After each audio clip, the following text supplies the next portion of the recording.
ఈ రోజు ఒక అన్న అయితే మెసేజ్ చేశారు, బ్రో ఇందిరా మిల్లుకి 5 lakhs ఇస్తున్నారు కదా, ఈ ప్రాసెస్ ఎలా ఉంటుందో చెప్పమన్నారు. ఇది ఎలానో చెప్తానో జాగ్రత్తగా వినండి. ప్రస్తుతం కాంగ్రెస్ ప్రభుత్వం ఇల్లు లేని వారి పేదవాళ్ళకి 5 లక్షల వరకు ఇస్తుంది సొంత ఇల్లు కట్టుకోవడానికి. మీకు కూడా సొంత స్థలం ఉండి సరిగ్గా ఇల్లు లేకపోతే మీరు కూడా ఇందిరా మిల్లుకి అప్లై చేయొచ్చు పథకానికి. మీకు కూడా 5 లక్షలు వస్తాయి ఇల్లు కట్టుకోవడానికి. దీనికోసం మీ దగ్గరలో ఉన్న మున్సిపాలిటీ ఆఫీస్కి వెళ్ళి అక్కడ ఒక ఇందిరమ్మ ఇల్లు ఫామ్ ఉంటుంది. ఆ పథకం యొక్క ఫామ్ ని మొత్తం ఫిలప్ చేసి మీ Aadhaar card, ration card, family యొక్క డీటెయిల్స్ చేస్తే అక్కడ మొత్తం ఫిలప్ చేసిన తర్వాత మీకు ఒక అప్లికేషన్ నెంబర్ ఇస్తారు, ఇందిరమ్మ ఇల్లు అప్లికేషన్ నెంబర్. దీన్ని మీరు ఆన్లైన్లో చెక్ చేసుకోవాల్సి ఉంటుంది. మీ అప్లికేషన్ యొక్క స్టేటస్ ఓకే అయిన తర్వాత మీ ఇంటికి ఒక టీం వస్తుంది. ఆ టీము మీ ఇంటి దగ్గర ఉన్న స్థలాన్ని మొత్తాన్ని పరిశీలించిన తర్వాత మీకైతే 5 lakhs అనేది అప్రూవ్ చేస్తారు.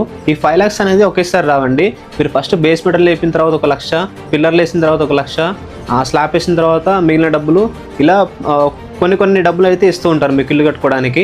ఇప్పటి వరకు చాలా మందికి అప్రూవ్ అయ్యాయి. ఈ 5 లక్షలు అనేవి కూడా చాలా మందికి వచ్చే ఇల్లు కూడా కట్టుకున్నారు. సో మీ దగ్గర కూడా ఖాళీ స్థలం ఉండి ఇల్లు లేకపోతే ఇందిరమ్మ ఇల్లు పథకానికి అప్లై చేయండి, మీకు కూడా 5 లక్షలు వస్తాయి.